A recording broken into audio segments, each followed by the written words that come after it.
So never. No, no, as in I experimented in ice. Oh, okay. Right. Yeah, see that's okay. So that's something like I never for me it was just marijuana. That was something that I had like on and off for a bit. I want to invite the cops, but like, it's something that's, still there every now and then. Um, if, just need a circuit breaker or something, which yeah, I don't feel there was a time though I felt like a little bit reliant on it. However, at this point, definitely not. I don't have any sort of cravings or urges to take a puff at any time. I've never actually been like I've never actually been like a cigarette smoker, or like I don't walk around with a vape. So in terms of that sort of lifestyle, I just don't really, it just doesn't really play a part on it. That being said, like I'm not, for me, I am a basically zero judgment sort of person. I don't mind. You can do that. It's your body, your choice. Like as long as you're not forcing me to do anything. Not that I'm like gonna be like, no, absolutely not, or I will. But yeah, I'm just all about individual freedom, basically, in terms of that aspect. Yeah, it was just marijuana. I don't know about your own experience with drug use. Yeah, so now marijuana I enjoyed. I actually preferred that more than Mm. alcohol because I felt it was easier to get to bed, easier to wake up in the morning, Yep. no issues. Yep. Probably was only drunk like as much as I can count on one hand that many times, maybe like 4 or 5 times, Oh, really? even that, yeah, and even that, like it was all right. It was all right, but it was a preference of choice. Marijuana was good. Enjoyed that, and I think it was like just something to that I felt everyone was enjoying after post high school, certainly in my social circle, Yeah. and that was fine. And I should, in hindsight, I probably should have hung around with that crowd a bit more. But life at the time, I felt was very closed off, and I wanted to explore more of the dark side, but in a private setting. So Wow. how Yeah. how yeah, how this worked out, like a friend of a friend who had lost contact with had come back to my high school in the last year, and everyone knew he was trouble. But post high school, became closer. Got invited to his wedding like 2 days in advance because he'd knocked up his girlfriend and got married very soon. So it was very like you could tell, but just by that, impulsive and only thinking things through after it's happened. Hmm. So yeah, it was a very wild year the year post high school, being Oh my 2015 for God. me. Yeah.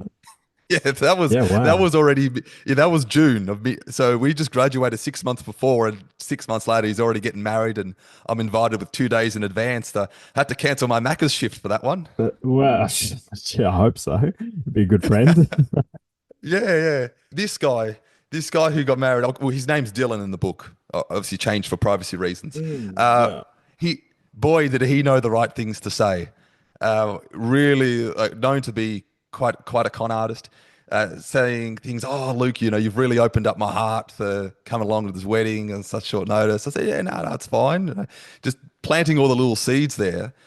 As the months roll on, we experiment a bit more than just the weed. I think there was one session we did mushrooms at my friend's house, Yeah. and every time it was great, and I just felt like we would up the ante from those experiences, especially when this guy's selling me on the idea that we'd be seeing Super Mario in space.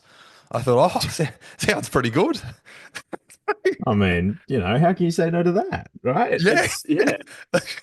You'd see Super Mario floating in the sky. I thought, oh, I'd like a bit of that, and you got nothing to lose. And yeah, it was because you're with friends. I think it's different. They always say like if a stranger come up to you, would you accept the drugs? And obviously not because No. you don't know the guy. But when you got friends that you trust and you've just been invited to his wedding and it's been a nice family occasion, and you develop a bit of trust there. And Yeah. uh, yeah, one thing led to another. We went out to the city spontaneously. Was going to a nightclub. So three of us, so Dylan and then my best friend at the time, Costa, met up with this guy who immediately looked shady. and he was Dylan's best friend. So I thought, all right, well, this shady, but that means more fun. And went home early with a brown paper bag, had no idea what was in it. And next thing we knew, we were lighting up the pipe in Costa's bedroom, just four of us, and having the most wild 12-hour experience of all time. Yeah. Wow. Well, yeah, it's interesting how it kind of like gets to you, I guess, because like when I was smoking the most, I'll admit it was probably not the best time in my life. I was just kind of like I wasn't it makes sense. I was just kind of like going through day to day, but I don't remember much of that specific time at all. It's just like it was just kind of like a massive big blur to me. You'd wake up, you'd work, you'd do some stuff, you'd eat, you'd smoke, and you'd go to sleep, and it was just like this like cycle for so long in between doing whatever work. But yeah, it's just like, and I don't know if it maybe it did or didn't, but I never felt like it got a hold of me. But in hindsight, it kind of just made the days just it kind of added made it a bit boring, really. But at the same time, it was during a period of time where your mindset is just, I think, after a few things like happen in your life, that you just like, I just need some time where I'm just going to basically zone out of life, if this makes sense. You're just gonna go with the flow. You're just gonna be like basically carried along with the tide, and then eventually the right motivating factor will come along, and then you'll pick yourself up. I had some like things in my life happen, like losing a friend, and then it kind Sorry to of hear that. like, yeah, no, it kind of kept on like just spiraling into other things. And then yeah, there was like this 6 month period where you're just like, all right, the last 6 months have sucked. I'm just gonna go this next 6 months, just do nothing. So in that way, nothing can affect you. Somehow it worked. It's not something I'd recommend to anyone because you kind of just let everything go by. And granted, you find yourself on the other end, but yeah, once you get to the other end, you look back at that time and you're just like, you just wasted a lot of time, I think. And that's what it's like when you don't have a good sessions either. So you can feel in hindsight you've wasted a lot of time, but Mm, issues that I've brought up in my book is that sometimes we would go and have these sessions getting together and hitting up the pipe, but members within the group were so frazzled and like fucked up and paranoia that the whole time they'd be freaking out that someone was going to come home and they could hear noises outside. And right. Okay. so that itself during the session felt like a waste of time. So those were the Looking most over your shoulder constantly. Yeah. but that's how it's like, because what I had to realize was that my best friends were drug addicts. I mean, So yeah, it's such an interesting thing to find when those people need it. I guess it's you can have it to be yourself. And I think it can even be something like you might not feel like you are one, but then in actuality, yeah, if you're relying on it at all, it's something you got to overcome. you do, and I tried to like do my best to keep it on a not a non-addictive stance, and to this day I still believe I wasn't an addict. I did it Mm, as experimental use, and I enjoyed it for the 10 or so occasions that I did, but I knew at a time when it was right to pull back. And fair to say everyone within the group didn't have that ability, lost the ability a long time right. ago. And that's the issue, because if you're not strong enough, can and do get roped in, where you can no longer think for yourself. And I just didn't allow that to happen.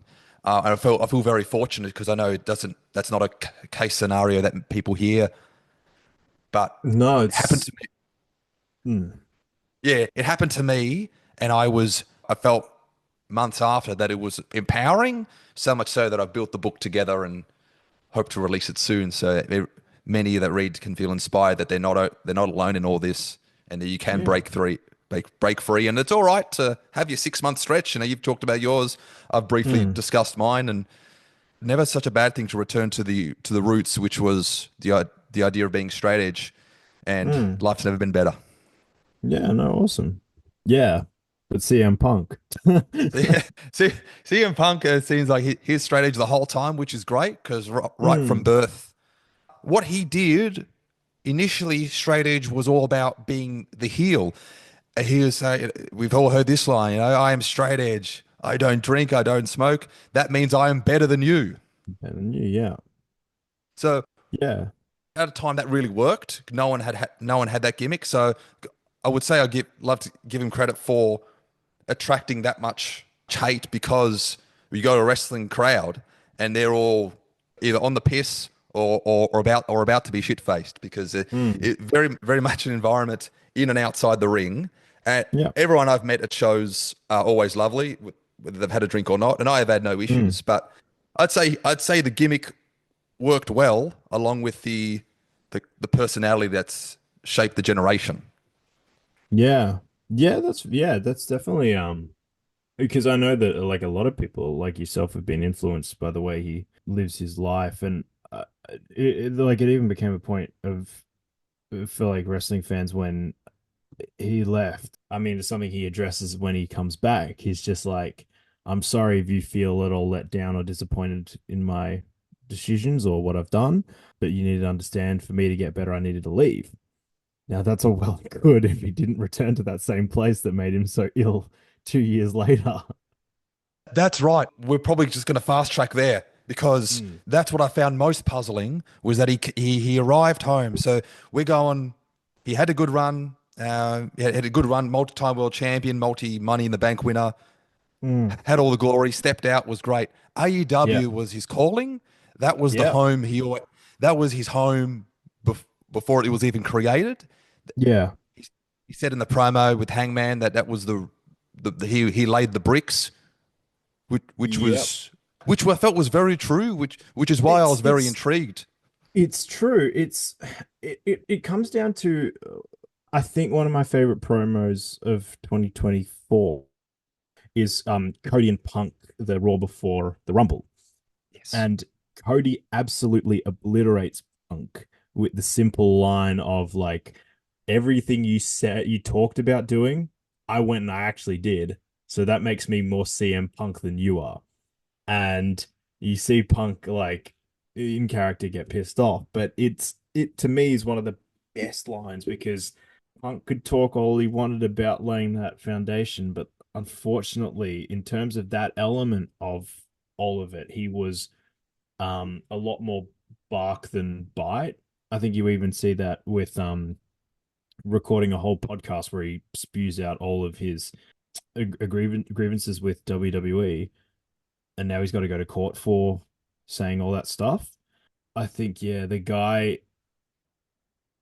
I know people. I know we don't like. We always try to like. We always want to, especially in today's society where we've always got to bite our tongue. We want to do it less.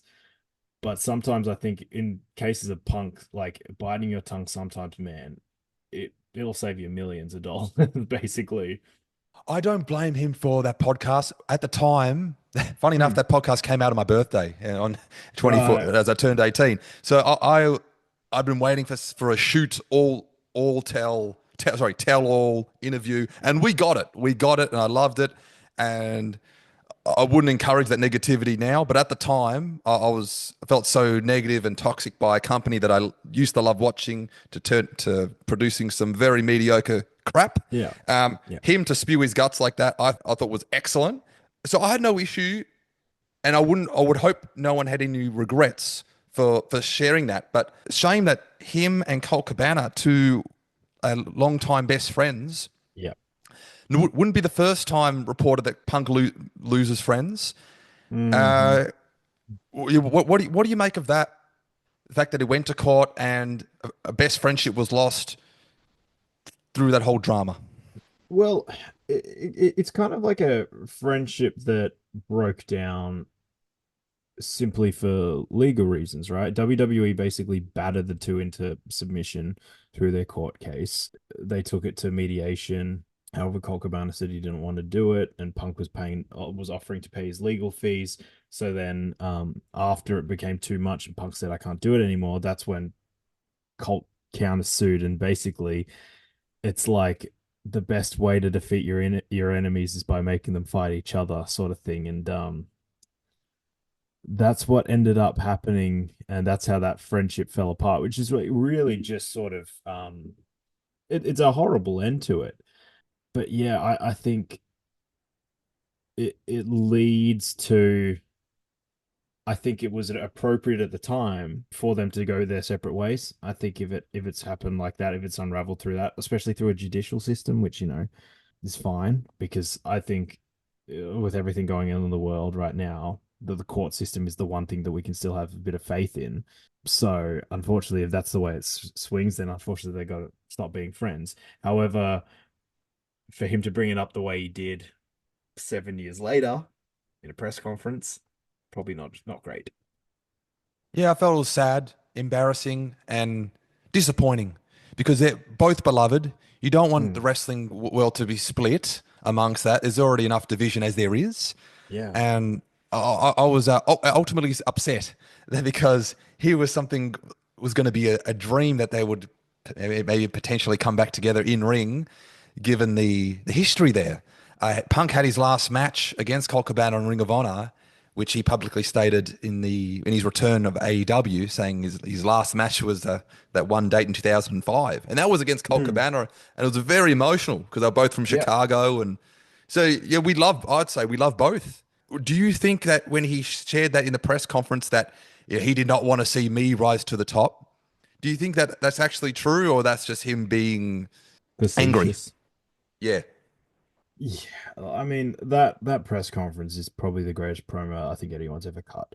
Um, Genuinely, it's the most entertaining, riveting. 21 minutes, you are glued to the screen. That it is unbelievable. The guy is magnetic. It is honestly, I'm just like you no you like if you put that up against all of his other promos, even the pipe bomb, any of them. No, Punk at the press conference is the greatest ever promo. You know why? Because it's real and it's real frustration. And the only problem is it's not technically a promo because everything he's saying is just a man getting angry. Because the promo is meant to at least be worked, right? That press conference is 100% shoot. Shoot or a work? Mm, It's a shoot, it's unfortunately. it was 100% shoot. Yeah. And I've expressed my feelings about that it was very very unfortunate because I had huge faith that this was going to launch into another saga of CM Punk versus MJF, Yeah. the part two, and I think even the high Yeah. speculation that Punk and FTR were going to win the trios championships if Yeah. Punk were to continue at that stage, and it was the hottest point for AEW. His feud with Moxley as well. That was champion versus champion. Those were the two biggest names in wrestling at that time. And I felt like it was like real special. Like this was our era to enjoy after years of yearning for an Mm. alternative. This was the greatest alternative of all time. And boy, did that all come crushing down. And I was upset for a long time. I mean, yeah, it's kind of like I think the biggest problem AEW right now has is there's too many cooks in the kitchen. The head chef's voice can only go so loud. I think that the whole thing about the elite and I think that you know what, probably none of them were lying about anything that happened. I think that yeah, probably Punk getting there and Punk probably was just like I don't really want to work with Colt Cabana. So that's why he probably got let go. And then I think at the same time, you definitely had the elite where they felt like Punk was trying to impose himself on the locker room and change it to his will to make it more sort of professional. And you can say that, yeah, AEW might have been flying by the seat of their pants for the first like 2 to 3 years, but it was entertaining and they did a really good job, especially when their alternative was throwing up, just genuine crap. It was so refreshing. You look at though from Brawl Out 2022 to All In 23, it's like a saga of like you could make a movie about it. And I'm sure there's going to be plenty of books written about it. All in all, I wish it hadn't have been that way because it was still feel like it was set up for success so much. Like Mm, all fans had called for this for a while to have to have CM Punk as the missing special ingredient of what would be the best alternative in the world. Because me being an indie fan, independent wrestling fan, turning to the alternative when Punk originally left in 2014, I was heavily invested in the Bullet Club, heavily invested in the Elite, which then ran their Yeah. YouTube series Being the Elite, and that they went on to change. They went on to really change wrestling along with Cody Rhodes, which gives evidence, proof in the pudding for his promo he did with Punk earlier in the year. Hmm. Felt like it was the perfect storm that come around, and it was at least 10 or 15 years in the making that this had come to a climax. So, yeah, you mentioned Brawl Out 2022 to All in 23. Oh, I reckon I reckon it would be happier time if they had done it to do it all over again because he was gone for so long as well. What do you make of all that? So he's had the fight, he's had the brawl and all that. He's out for a long time, and he's come back to AEW, and supposedly he doesn't even want to go back to start that No. new program with Collision. So what are your thoughts I there? mean, he said himself that on that interview he did that he didn't want to come back. He said that you're giving me a show on Saturday night, that you want me to come back to, and Punk was just like, I don't know about this, but he got his creative freedom. That's when the whole Jungle Boy thing with the broken glass thing that we don't need to go through, but it's kind of like this whole thing of Punk has a very specific idea of what he wants pro wrestling to be. So I don't think he minds it when it goes around when like everything that's going on outside of his bubble is fine. However, the only problem is on Collision, everything goes into his bubble, and that's when Jack Perry's real glass thing comes along, because now Punk feels some sort of ownership over that. He's in the bubble, so then at All In when that happens, I mean, it just screams of a workplace where I think that Tony Khan knew what he was doing for the first 3 years. However, I think at Brawl Out, he realized, oh shit, now running a company which is full of testosterone filled men who are all have extremely short fuses and are disagreeable, to say the least, as professional wrestling as an industry always is. However, where it used to be wins and losses, now it's more so the content that they have disagreements about and their own sort of standards that they want. So yeah, for Punk, it was just like you've spat in my face, and if you spit in my face, I'm gonna punch you in yours, basically. Very, very sensitive egos at time, Mm. and depending on the day as well.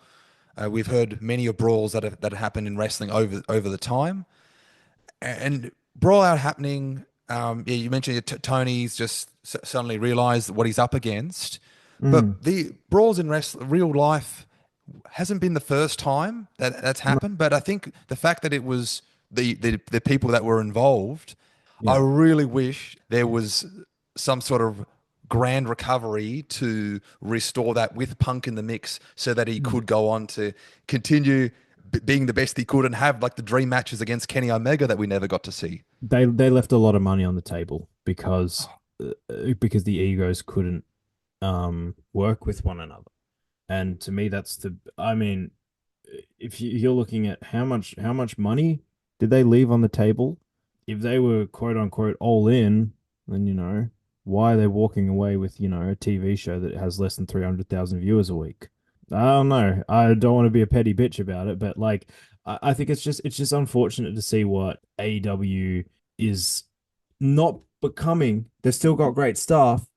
I think that the problem is like you see that the engagement with AEW is so low, and WWE ever since the horrible stuff came out and Triple H got put into charge, they've been hitting it out of the park, and AEW simply can't create just those stories that are just they can create compelling stories, but they can't create compelling stories that bring in new viewers, if that makes sense. Certainly nothing felt as compelling as the time that in maybe was it 1 or 2 weeks, CM Punk and Eddie Kingston have this incredible promos back and forth, Right. have a match on a pay-per-view, and then that's done. I Mm. mean, that is unbelievable. I thought this is Yeah. the greatest shit you'll ever see. Mm-hmm. They had one promo. It was perfect. And all of a sudden, this feud with 8 minutes of build becomes the most hotly anticipated thing on the card. I mean, All Out 2021 is one of the best pay-per-views ever put together. Because I don't want to sound like an AEW hater, because I'm not.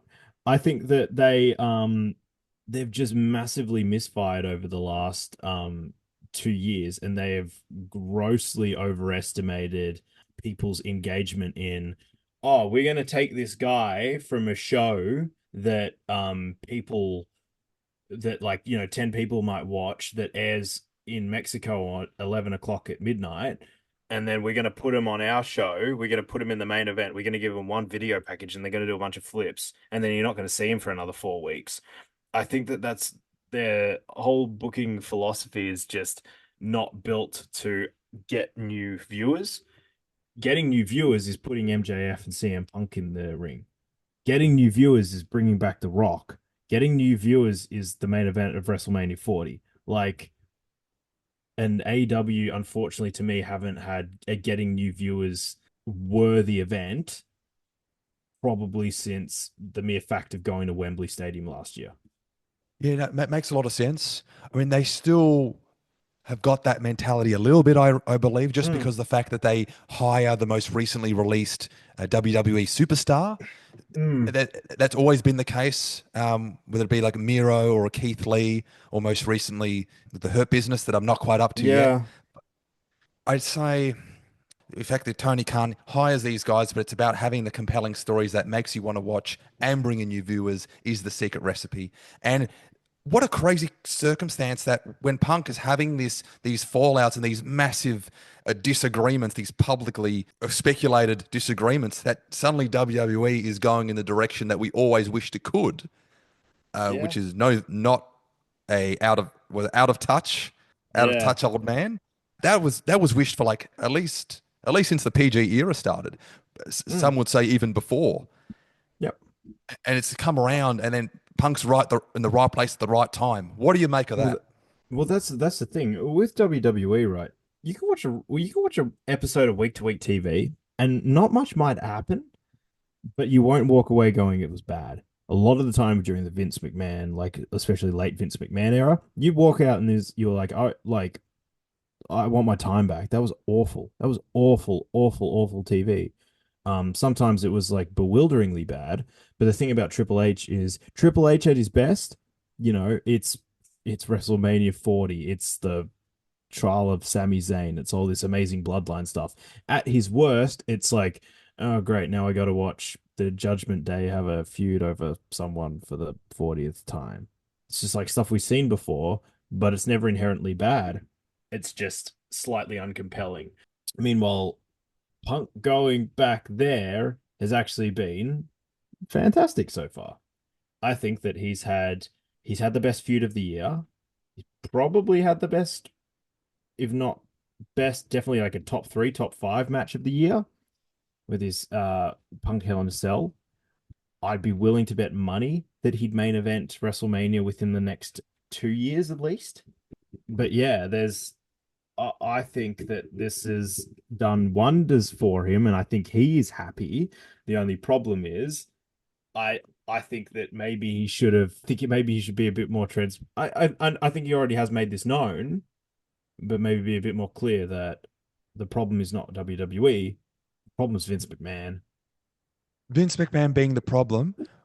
However, I want to discuss the Triple H matter in the fact that I felt as a fan I had no faith in the future of him leading a company, because watching his influence in the Daniel Bryan storyline, for example, coming out to the crowd, teasing, mocking the fans, going, "Oh, you didn't get what you want," and like being a real heel, but being a bit of a dickhead Mm, about it. That mhm. gave me no faith in the time that if Vince were to eventually hang up the throne, that he would be in the seat and now have all that control. What has changed in Triple H to make it such a compelling format that doesn't make him come out mean spirited? I think he watched a lot of indie wrestling around 2014. I think that's legitimately what happened. I think that when they were looking to revamp NXT, Triple H was put in charge of that. Him and Dusty Rhodes, went around, looked at all these like Ring of Honor guys, a bit of TNA. So Triple H, yeah, I think he saw, yeah, independent wrestling in 2014, fell in love with it basically, and then just built built a like NXT with what his vision for the future was. Um, Characters with stories that had nuance to them, as well as incredible in-ring athletes. And I think that that kind of made him move beyond what he wanted to do because Triple H, especially like you look back at his Undertaker Mania matches, there's a lot of like nuance and storytelling and subtlety in those stories. I mean, as subtle as you can get for wrestling. I mean, it's still in the end a show about guys who pretend to hit each other in their underpants. But like the way that he approached it was so different. And 2016, it looked like we were actually starting to get that sort of level of storytelling. And then I think Vince McMahon just kind of got bored with this little indie crap and then proceeded to bury everyone. And then it wasn't until 22 when Triple H got in charge, you can see his first mission was the Sami Zayn rehab project, immediately putting him into the bloodline. And within 6 months, Sami Zayn, maybe second to Cody Rhodes, was the biggest baby face in the company.